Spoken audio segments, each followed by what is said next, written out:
Charging related 80% সমস্যার সমাধান করে ফেলতে পারবেন শুধুমাত্র যদি আপনি চার্জিং পোর্ট সম্পর্কে ধারণা থাকে। ফ্যাক্স charging, slow charging, no charging, off অবস্থায় চার্জিং, অন অবস্থায় চার্জ হচ্ছে না, সব সমস্যার মূল হচ্ছে এই চার্জিং পোর্ট। তো অনেক অজানা তথ্য দেওয়ার চেষ্টা করবো এই ভিডিওর মাধ্যমে। অবশ্যই ভিডিওটি শেয়ার দিয়ে ওয়ালে রেখে দিন আর ভিডিওটি সম্পূর্ণ দেখুন, ইনশাল্লাহ ভবিষ্যতে অনেক কাজে লাগবে। তো প্রথমে আমি যেই ডায়াগ্রামটা এঁকেছি এটা হচ্ছে একটা type B port, micro USB পোর্টের ওয়ার্কিং প্রসেস। মাইক্রো ইউএসবি পোর্টের মধ্যে 5টা কানেকশন থাকে, দেখতে পাচ্ছেন 1 2 3 4 5। তো এইখানে একটা হচ্ছে পজিটিভ লাইন, আর একটা হচ্ছে গ্রাউন্ড লাইন, বাকিগুলো হচ্ছে DM line, DP line, ID line. তো পজিটিভ লাইন সম্পর্কে নতুন করে বলার কিছু নেই, তাও সংক্ষেপে আমি বলে নিচ্ছি। পজিটিভ লাইন দুই দিকে থাকতে পারে। যদি আপনি পোর্ট উল্টা করে ধরেন তাহলে লেফট সাইডে, যদি পোর্ট আপনি ভাও করে ধরেন তাহলে আপনি রাইট সাইডে। তো মনে করেন আমি লেফট সাইডে পজিটিভ লাইন মানে বিবাস লাইন। বিবাস লাইন হচ্ছে 5 ভোল্টের লাইন। এই লাইনের মধ্যে প্রথমে আপনি টিভিএস একটা ডায়োড পাবেন। এই লাইনের মধ্যে জিআর ভ্যালু কুল মোডে যদি আপনি মাপেন তাহলে 400 থেকে মানে 0.4 থেকে 1.0 পর্যন্ত পাবেন। এরপর হচ্ছে এই লাইনটির শুরুতে আপনার ওবিপিতে গিয়ে থাকে, ওবিপির পরে হচ্ছে আপনার প্যারালালি ক্যাপাসিটার থাকতে পারে, রেজিস্টার ডায়োড থাকতে পারে। এরপর হচ্ছে ডিসি মানে চার্জিং আইসিতে গিয়ে থাকে। এর পরবর্তীতে হচ্ছে ইম্পর্টেন্ট লাইন দিয়ে দুইটা, এই line DM line, DP line. যে লাইনগুলির কারণে আপনার মোবাইলের ফ্যাক্স চার্জিং, স্লো চার্জিং, এমনকি নো চার্জিং এর মতো সমস্যা হতে পারে। তো ডিএম লাইন আর ডিফি লাইনের মিনিং হচ্ছে data plus line, data minus line. DM line, Diffie লাইনের আরো দুইটা নাম হচ্ছে টিএক্স লাইন আর এক্স লাইন, মানে ট্রান্সমিট আর রিসিভিং।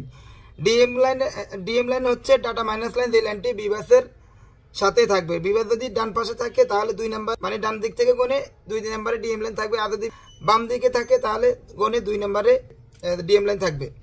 তো এবার একটু ক্লিয়ার করি, ডিএম লাইন আর ডিফি লাইন দুটাতে একই পরিমাণ বোল্ট, একই পরিমাণ ভ্যালু, একই পরিমাণ কম্পোনেন্ট, সবকিছু একই থাকবে। মানে ডিএম লাইন ডাটা মাইনাস লাইনে যা থাকবে ডাটা প্লাস লাইনে ঠিক তাই থাকবে। যেমন আমি একটা বুঝে দিলে আপনি পরেরটা বুঝে যাবেন। ডিএম লাইনের মধ্যে শুরুতে আপনি যদি ভোল্ট মাপেন তাহলে 1.8 ভোল্ট পাবেন, জিআর ভ্যালু পাবেন 550 থেকে 750। ডিএম লাইনের মধ্যে আপনার একটা ইউএসবি ডায়োড আছে যেটা শুরুতেই পাবেন, রেজিস্টারের মধ্যে দেখতে একেবারে ক্ষুদ্র সাইজ। তো এবার এখানে একটা কথা আছে, এই ডিএম লাইন চার্জিং আইসিতে গিয়ে থাকে প্লাস সিপিইউতে গিয়ে থাকে। কখন চার্জিং আইসিতে যায়, কখন সিপিইউতে যায়, আর কখন শুধুমাত্র সিপিইউতে যায়। এই যে দেখতে পাচ্ছেন এখানে একটা বিকিউ আইসি লিখছি। বিকিউ মানে ডিসি টু রিসিভার আইসিটা হচ্ছে চার্জিং আইসি। এটা যদি বিকিউ আইসি হয় মানে লেগ আইসি হয় তাহলে এই ডিএম লাইন, ডিফি লাইন সরাসরি দেখতে পাচ্ছেন সরাসরি সিপিইউতে গিয়ে থাকে।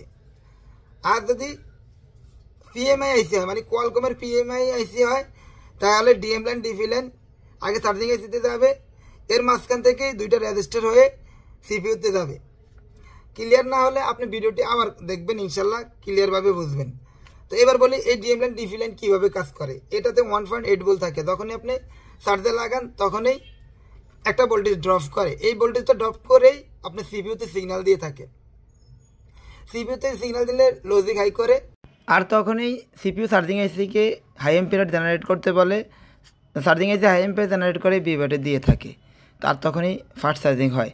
তো কোনো ক্রমে যদি চার্জিং পোর্টের সাথে এই ডিএম লাইন অথবা ডিফি লাইনের কোনো একটা কানেকশন মিসিং থাকে তাহলে আপনি সেট ফাস্ট চার্জিং হবে না, স্লো চার্জিং দেখাবে, ফ্যাক্স চার্জিং দেখাবে। তো এবার একটা মজার বিষয় নিয়ে আলোচনা করব, ID line. Data cable line থাকে 4টা, 1টা 2টা 3টা 4টা, DM line, DP line, VBUS line আর গ্রাউন্ড লাইন। তাহলে আইডি লাইনের কেবল কই, আইডি লাইনের তার আইডি লাইন কি কারণে দিছে। তো এটা আরো বৃহৎভাবে ক্লিয়ারভাবে বলবো, ভিডিওটা আরো মনোযোগ সহকারে দেখতে থাকুন। আর আবারও বলছি, যদি ভালো লাগে ভিডিওটা শেয়ার দিয়ে রাখুন। এই একটা নর্মাল পোর্টের ডায়াগ্রাম, যেমন এটা হচ্ছে বিবাস লাইন, এদিকে ভোল্ট গিয়ে থাকে 5 ভোল্ট। চার্জিং পোর্টে লাগালে ডিসি টু ডিসি আইসিতে 5 ভোল্ট গিয়ে থাকে। এটা ডিএম লাইন, ডিফি লাইন এগুলো সিপিইউতে চার্জিং আইসিতে গিয়ে থাকে। এর পরবর্তীতে হচ্ছে আইডি লাইন। আইডি লাইনের মধ্যেও কিন্তু 1.8 ভোল্ট থাকে, যেটা সিপিইউ থেকে এসে থাকে, মানে এই লাইনটি সরাসরি সিপিইউতে গেছে। এরপর পরবর্তীতে গ্রাউন্ড লাইন। তো এখন কথা হচ্ছে সব লাইনের কেবল আছে, আইডি লাইনের কেন কেবল নাই? কেবল নাই আইডি লাইন, তাহলে কিভাবে কাজ করে? আইডি লাইনের কাজ হচ্ছে এক্সটার্নাল ডিভাইস ইউজ করার জন্য, মানে আপনি ওটিজি দিয়ে আপনি অন্যান্য কোনো মেমোরি কার্ড, পেন ড্রাইভ বা কোনো ফ্যান, ইউএসবি ফ্যান, মানে ইউএসবি তো অনেক, মাউস, যে কোনো কিছু ব্যবহার করতে পারেন। তো লাইনে যদি না থাকলে এগুলো কাজ করে কেমনে? তো আইডি লাইনের কাজটা হচ্ছে এই দেখতে পাচ্ছেন বিবিএস লাইন, এটা হচ্ছে ওটিজি যখন লাগাবেন তখন আইডি লাইন কিভাবে কাজ করে। ওটিজি লাগানোর পরে ওটিজি ফ্ল্যাগ, বিবিএস লাইনের মতো থাকে। ডিএম লাইন ডিভি লাইন সবগুলো একে থাকে। আইডি লাইনটা দেয় ওটিজি যখন লাগাবেন, এক্সটার্নাল ডিভাইস যখন লাগাবেন, ওই ডিভাইসের ভিতরে গিয়ে আইডি লাইন গ্রাউন্ডের সাথে যোগ হয়ে যায়। আইডি লাইনটি আগে উন্মুক্ত থাকে, 1.8 ভোল্ট থাকে। যখনই গ্রাউন্ডের সাথে হয় তখনই 0 ভোল্ট হয়ে যায়। তখনই সিপিইউ কনফার্ম হয়ে যায় হ্যাঁ কোনো একটা ডিভাইস, এক্সটার্নাল ডিভাইস ইউএসবিতে কানেক্ট পাইছে। তখন কি করে সিপিইউ চার্জিং আইসিকে বলে থাকে যে বিভাস ভোল্ট উল্টা করে দিতে, মানে রিভার্স করে দিতে। এতক্ষণ কিন্তু বিভাস ভোল্ট আইসা ডিসি টু ডিসি মানে চার্জিং আইসিতে ঢুকতো, নর্মালি কিন্তু চার্জিং আইসিতে ঢুকে। আর যখনই ওটিজি লাগান, এক্সটার্নাল ইউএসবি লাগান আর আইডি লাইন গ্রাউন্ডের সাথে শর্ট হয়, ঠিক তখনই সিপিইউ ডিসি টু ডিসি আইসি মানে চার্জিং আইসিকে বলে থাকে যে বিভাস ভোল্ট রিভার্স করে দিতে, মানে উল্টা দিকে 5 ভোল্ট দিতে। যখনই উল্টা দিকে 5 ভোল্ট দেয়, এই ভোল্ট কিন্তু এক্সটার্নাল ডিভাইসে গিয়ে থাকে, যেটা আপনার লাগান, ইউএসবি লাগান, ফ্যান ট্যাপ লাগান, কোনো ফ্যান লাগান, দেখবেন ফ্যান লাগালে ফ্যান চলে।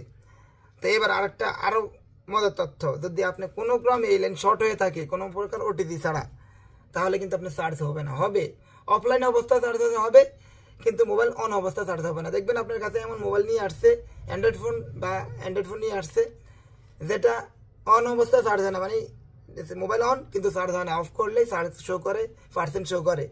এটা 100% আইডি লাইন গ্রাউন্ডের সাথে শর্ট। আপনি মেপে দেখবেন জিআর ভ্যালু রয়েছে কিনা, জিআর ভ্যালু মাপবেন, জিআর ভ্যালু না বোল্ড রয়েছে কিনা বোল্ড মাপবেন, যদি না থাকে আপনার শর্ট রয়েছে। আরও একটা কারণে এই সমস্যা হয়ে থাকে বিকিউআইসির 7 নম্বর লাইন আইএনটি লাইন, যেটার কারণে এই লাইনটা যদি মিসিং থাকে, ওই লাইনে রেজিস্টার থাকে, যদি ড্রপ থাকে, তাহলে কিন্তু অন অবস্থা চার্জ হবে না, অফ অবস্থা চার্জ হবে। তো এখন প্রশ্ন থাকতে পারে আইডি মানে হচ্ছে আইডেন্টিফিকেশন, তো এই আইডেন্টিফিকেশনটা কিভাবে হয়? তো আমি আগে বলে রাখি, গ্রাউন্ড শর্ট করা লাইনগুলো যেগুলোতে আইডেন্টি লাইন গ্রাউন্ডের সাথে শর্ট হয়, এগুলোতে বাইনারি কোড থাকে, প্রোটোকলের মাধ্যমে সিপিইউতে কনফার্ম করে থাকে। আবার কিছু কিছু ডিভাইসের মধ্যে আলাদা আলাদা রেজিস্টার লাগানো থাকে, যেগুলোর আলাদা আলাদা ভ্যালু থাকে। এই ভ্যালুর মাধ্যমে সিপিইউতে কোড সেট করা থাকে, ভ্যালু সেট করা থাকে। সিপিইউ এইভাবে বুঝে যে এই ধরনের ডিভাইস লাগানো হয়েছে, ঠিক ওইভাবেই সিপিইউ কাজ করে। DM line, DP line, ground line আর হচ্ছে বিভাস লাইন, এই 4টা লাইন দিয়ে মূলত মোবাইলের ফ্ল্যাশিং এর কাজ হয়, ডাটা ট্রান্সফার আদান প্রদান হয়। ওই সময় কিন্তু এই আইডি লাইনটি প্রয়োজন পড়ে না। যখনই আপনি এক্সটার্নাল ডিভাইস দিবেন তখনই এই আইডি লাইনটি প্রয়োজন পড়ে। তো আবারও বলছি, ভিডিওটি অবশ্যই শেয়ার করে দিবেন আর আমার চ্যানেলটি সাবস্ক্রাইব করে দিবেন।